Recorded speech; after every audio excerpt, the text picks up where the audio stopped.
Assalamualaikum warahmatullahi wabarakatuh. Perkenalkan, saya Ridwan Diaguna.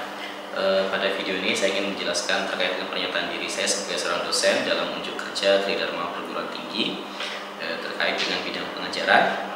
Saya akan menjelaskan terkait dengan mata kuliah yang saya ampu bersama tim, mata kuliah Produksi dan Pengolahan Benih dengan kode AGH 1352. Mata kuliah ini ditawarkan pada program studi Agronomi dan Hortikultura dengan kredit 3 SKS, 2 SKS dalam bentuk teori perkuliahan dan 1 SKS dalam bentuk praktikum.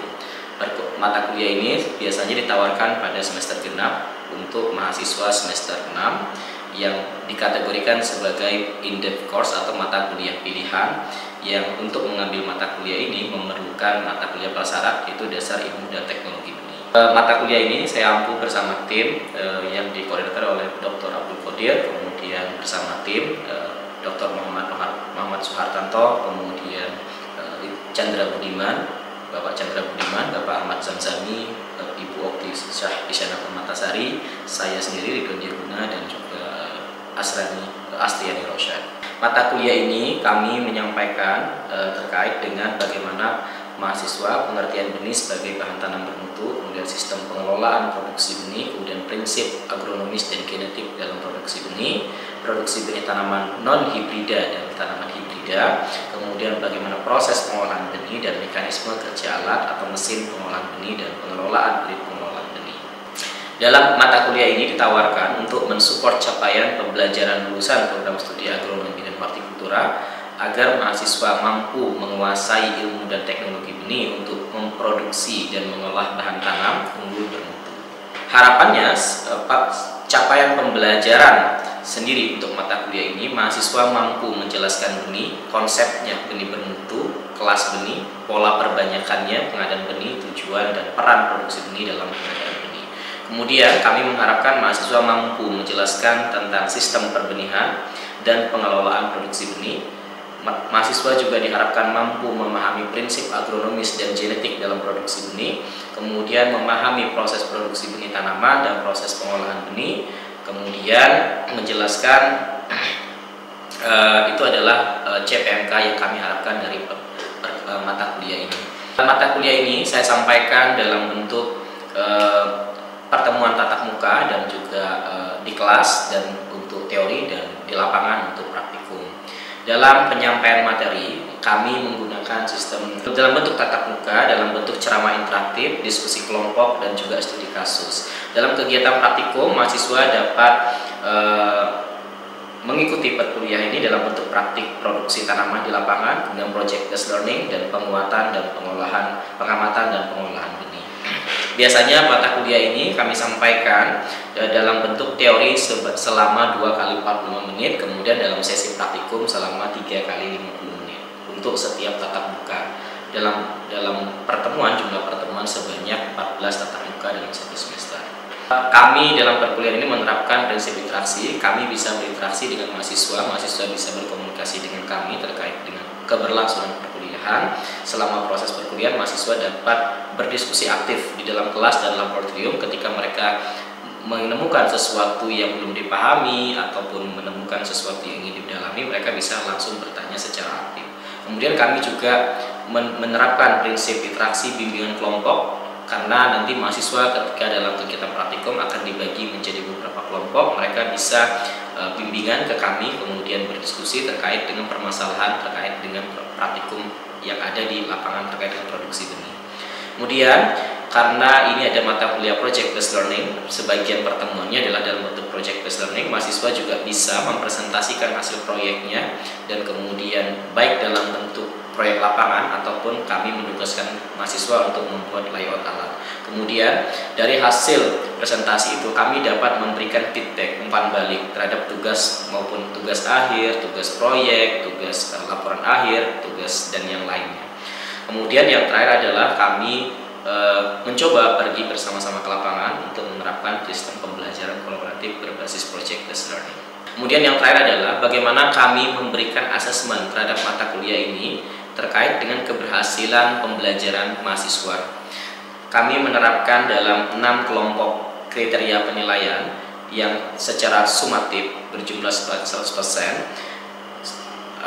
Yang pertama adalah kami menilai aktivitas partisipatifnya, bagaimana keaktifan mahasiswa dalam diskusi, kerja lapangan dalam bentuk praktikum lapangan dan juga kerja kelompok. Kami memboboti sebanyak 10%. Kemudian kami juga melihat hasil proyek lapangannya PBL yang kami presentasikan sebesar 40% dari akumulasi nilai akhir.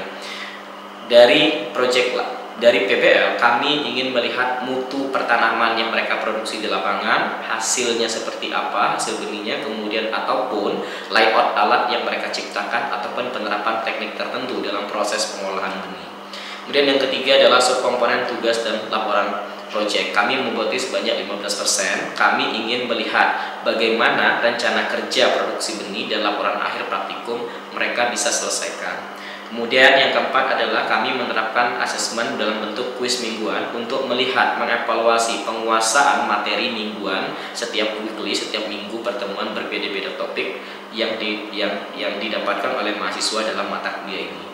Meskipun proporsinya hanya 5%. Kemudian yang paling penting adalah kami menerapkan UAS dan UTS sebanyak 15% dan 15%. Kami ingin mengasesmen, melihat bagaimana penguasaan materi yang disampaikan pertemuan 1 sampai pertemuan ke-7, terutama terkait dengan prinsip produksi benih.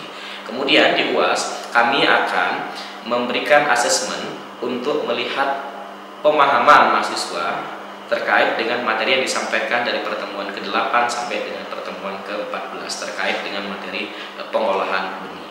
Jadi ini adalah mata kuliah yang kami sampaikan. Kami juga memberikan referensi buat mahasiswa agar bisa belajar secara mandiri di rumah atau mendalami hal-hal yang kami sampaikan sebagai umpan balik ataupun trigger dalam proses pembelajaran. Kami menyediakan buku-buku, kami memberikan list referensi yang bisa mereka gambarkan. Seperti referensi utama kami adalah buku Science and Technology, Biology, Production and Quality, kemudian Handbook of Science and Technology yang bisa diakses di perpustakaan IPB, kemudian diakses di perpustakaan departemen, dan bisa juga diakses dari media online. Saya kira itu yang bisa saya sampaikan dalam video pernyataan terkait dengan deskripsi mata kuliah yang saya ampu dalam tugas saya sebagai seorang dosen dalam bidang pengajaran. Terima kasih. Baik, selamat pagi semuanya. Hari ini kita tatap muka ke-11 pada mata kuliah produksi dan pengolahan benih. Ini kita membahas topik terkait dengan kontrol kualitas dalam pengolahan benih. Jadi ada pertanyaan penting dalam topik ini adalah kapan saat kontrol kualitas dalam pengolahan benih itu dimulai. Nah, ini menjadi pertanyaan sebetulnya. Terkadang bagi mahasiswa itu melihat pengolahan itu dimulainya pada titik misalnya menggunakan mesin-mesin. Nah, saya ingin melihat pendapat Anda, kira-kira menurut Anda kapan dimulainya proses pengolahan benih? Saat benih masih di tanaman induk Saat benih masih di tanaman induk saat akan digunakan sebagai benih untuk produksi. Oke, ada yang punya pendapat lain?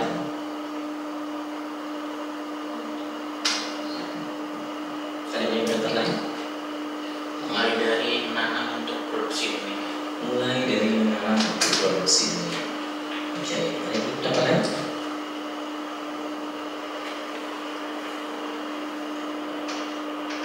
Oke, baik. Jadi menentukan waktu yang tepat untuk kita mengontrol kualitas benih itu adalah bagian penting dari upaya kita memastikan bahwa produksi benih di lapangan itu sama mutunya ketika disampaikan ke pengguna user. Jadi kontrol adalah menentukan kapan benih dipanen di lapangan. Artinya apa? Dimulainya menentukan masa fisiologis. Karena kalau Anda panennya belum masa fisiologis, maka besar kemungkinan meskipun Anda mengolahnya dengan teknologi yang tepat, tetapi karena bahannya tidak sesuai standar mutu, maka proses pengolahan itu tidak akan menghasilkan benih bermutu tinggi. Nah, ini adalah jalur pengolahan benih. Jadi dimulai dari pemanenan. Pertanyaan saya adalah dari proses jalur yang saya sampaikan di atas ini, apakah semua benih memiliki jalur yang sama? Tidak. Kenapa? Beda cara penanganannya. Beda cara penanganannya. Apa yang berbeda? Apa contoh cara penanganan yang berbeda?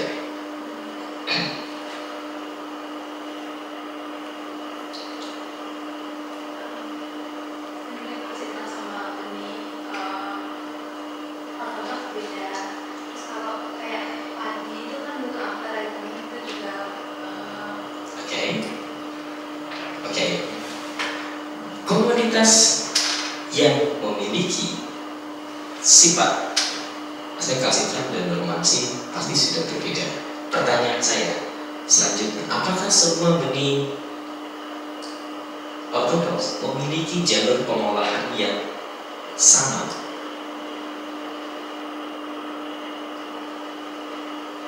Berbeda Pak. Berbeda. Apa contohnya yang berbeda yang sederhana misalnya? Misal kedelai sama padi. Oke. Kalau kedelai kan harus dicabut semua berangkasannya, dijemur dulu, dikeringkan. Kalau padi itu ditampil dulu, dirontokkan dulu bebannya, baru dikeringkan. Oke, good. Jadi meskipun saya menampilkan skema alur pengolahan seperti ini, namun setiap komoditas meskipun sifatnya sama itu memiliki jalur pengolahan yang berbeda. Tadi good point. Misal contoh kedelai dikeringkan dulu baru dirontokkan. Sedangkan padi dirontokkan dulu baru dikeringkan. Ini sudah dua langkah yang berbeda. Oke. Nah, ada yang berbeda lagi. Contohnya tanaman jagung, benih jagung. Ketika diproduksi, maka ketika kita memutuskan ada perlakuan benih, ya, ada yang terkadang memerlukan pengeringan, ada yang tidak langsung dikemas. Kenapa? Tergantung pada tipe perlakuan benih yang diberikan. Apakah dia dalam bentuk liquid atau dia dalam bentuk powder? Kalau powder kita bisa langsung mengemas, tidak perlu dikeringkan. Tetapi kalau kita memberikannya dalam bentuk liquid, direndam, diexposure, disoaking, maka perlu dikeringkan baru dikemas. Jadi maka setiap jalur pengolahan benih atau komoditas itu berbeda tergantung kebutuhan masing-masing. Tapi kita jarang sekali melihat pada proses pengolahan benih padi itu ada jalur perlakuan benih. Biasanya dirontokkan, dikeringkan, kemudian langsung dibersihkan, dipilah, langsung dikemas. Oke? Oke, kita lanjut. Nah, ini adalah contoh jalur pengolahan benih padi. Ya, dalam proses pemilahannya kita bisa menggunakan namanya acid cleaner. Ini nanti akan kita bahas pada topik selanjutnya, alat pengolahan benih. Dalam proses pemilahan kita bisa memilah benih berdasarkan berbagai macam dimensi. Bisa dimensi bentuk, dimensi ukuran, kemudian dimensi bobot dan dimensi dimensi yang lainnya, ya. Kemudian ini adalah jalur pengolahan pada benih jagung. Oke, ada ya, dikeringkan baru dirontokkan, baru kemudian dimasukkan scalpel, masukkan air screen cleaner. Berbeda tadi dengan pada padi, masukkan scalpel, dikeringkan baru dibersihkan dan dipilah. Oke, nah ini adalah jalur pengolahan benih kacang tanah. Dimulai dari apa? Tidak dimulai dari proses pengeringan, tetapi polongnya terlebih dulu dicuci. Itu apa? Menghindari kontaminasi soil seedborne dan yang lainnya. Maka perlu dicuci polongnya, kemudian dikeringkan bersamaan dengan polongnya, baru kemudian disorting dan kening. Kenapa tidak diekstraksi polongnya? Karena perdagangan benih kacang tanah di Indonesia diperdagangkan dalam bentuk molor, berbeda dengan perdagangan internasional yang diperdagangkan dalam bentuk biji benih ya, yang sudah diekstraksi. Oke. Nah, bagian paling penting dalam jalur awal proses pengolahan adalah bagaimana kita mengeringkan benih. Kenapa? Karena kadar air pada benih itu sangat menentukan satu, kerusakan yang terjadi selama proses pengeringan. Yang kedua adalah lama waktu benih bisa disimpan. Nah, ini contohnya, misalnya ada proses pengeringan terkendali dan ada proses pengeringan yang tidak terkendali. Produksi benih jangka skala kecil itu biasanya hanya menggunakan pengeringan di bawah sinar matahari langsung. Kita tidak bisa mengkontrol berapa lama, kemudian tidak bisa mengontrol situasi cuaca dan yang lainnya. Nah, murah, tetapi resiko gangguan cuacanya juga menjadi relatif lebih besar. Maka ada yang namanya proses pengeringan terkendali. Kita menggunakan namanya batch dryer, bisa dengan menghembuskan udara panas ataupun yang lainnya. Kita sudah tahu berapa lama waktu kalau kadar airnya sekian itu bisa mencapai kadar air sekian. Ya, maka karena tadi menggunakan mesin yang ukurannya misalnya berapa kali berapa, itu bisa sekian ton, tidak kalau dijemur di bawah sinar matahari ketebalannya kan sedikit kecil ya, kemudian memerlukan area yang relatif luas lantai jemurnya, berbeda dengan menggunakan batch dryer. Dan juga efisien waktunya, mungkin sejam 30 menit sudah kering.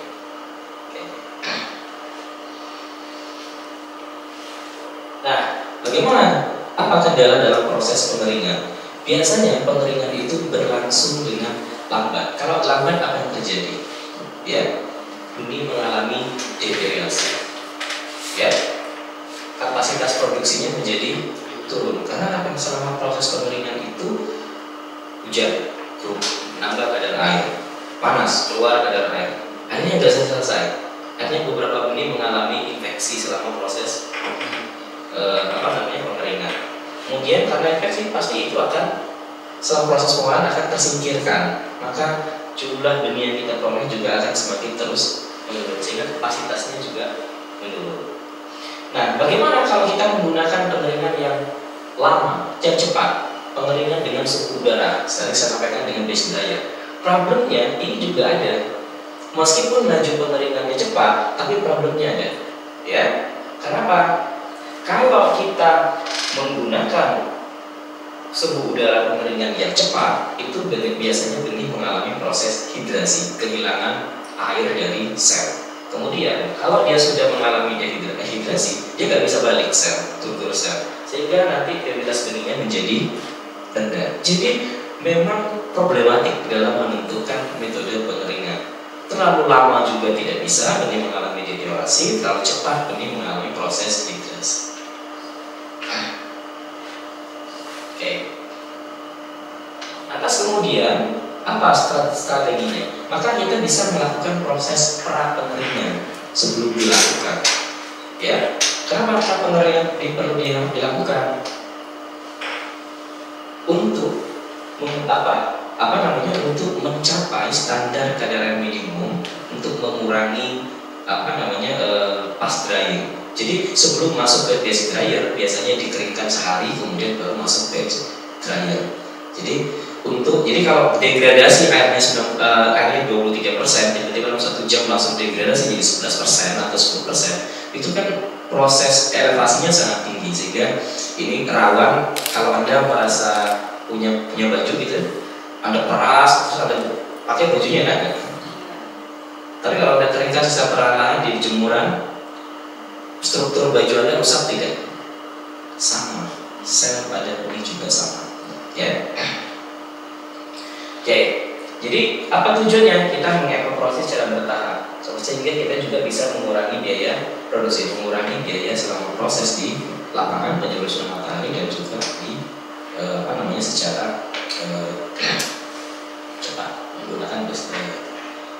ini adalah saya kira beberapa alat yang biasanya digunakan untuk proses pra-pengolahan. Ini ada bak pengering, kemudian benihnya dimasukkan, nanti masuk sini, saluran udaranya masuk, sehingga jadi kayak semacam di ruang hampa udara yang menghasilkan udara panas sebetulnya, sehingga ini membantu proses pra-pengolahan. Oke, nah ini pipa aerasinya, jadi masuk. Oke, ini adalah mesin pemanas atau blowernya. Jadi nanti ini masukin ke sini, nanti udara panasnya masuk pipa aerasinya. Pernah kali koko ya? Oke. Lanjut. Kurang lebih alatnya kalau disatukan seperti ini.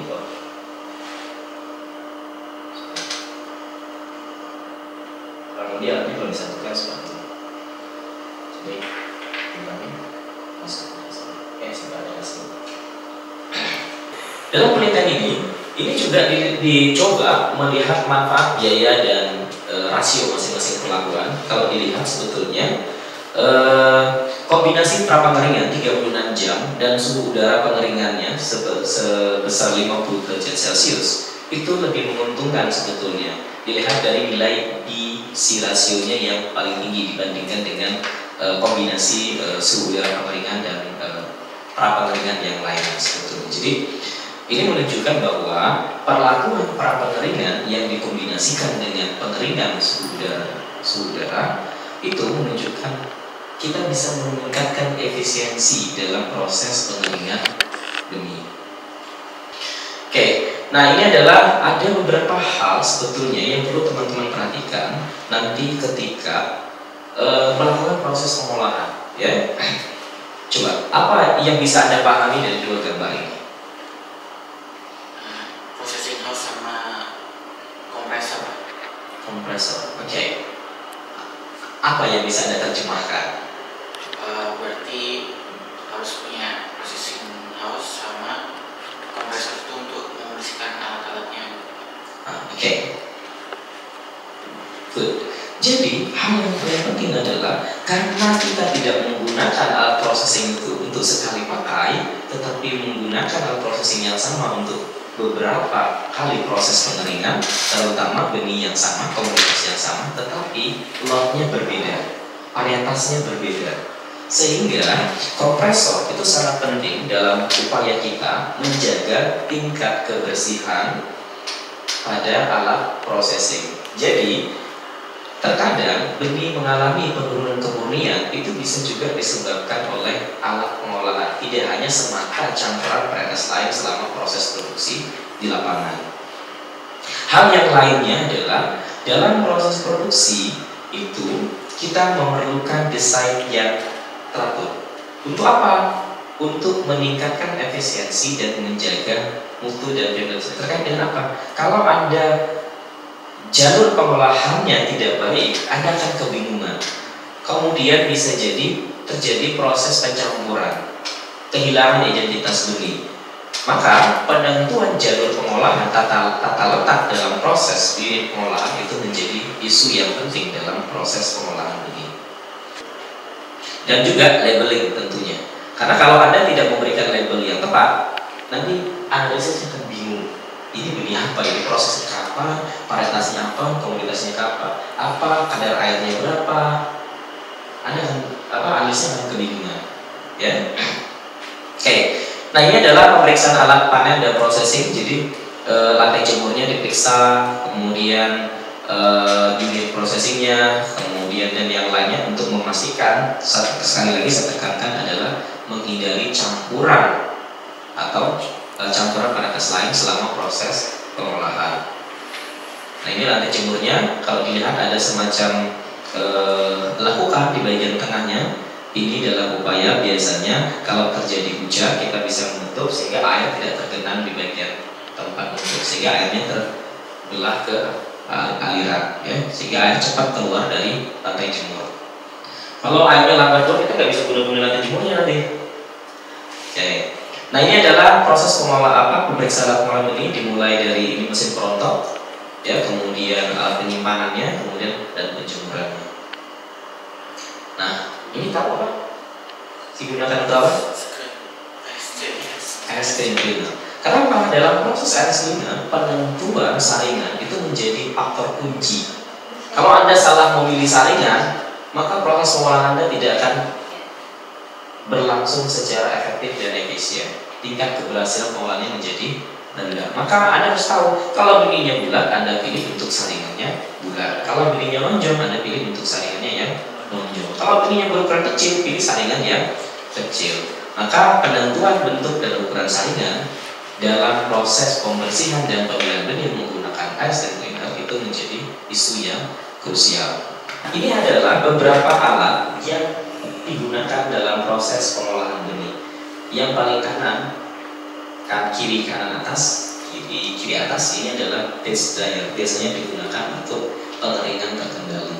Biasanya digunakan uap panas sehingga kita tidak terpengaruh air hujan cuaca. Kemudian yang ini juga batch dryer. Ini berbeda-beda. Ada batch dryer yang kita perlu mengaduk manual, ada batch dryer yang ada suhunya sehingga membantu proses pengadukan. Bayang juga di batch dryer mengaduk 2 ton sendiri gitu. Dan pulang-pulang berotot gitu. Oke. Nah, yang ini adalah spiral separator. Apa fungsinya? Dalam proses hanya pemilahan saja, tidak untuk pembersihan.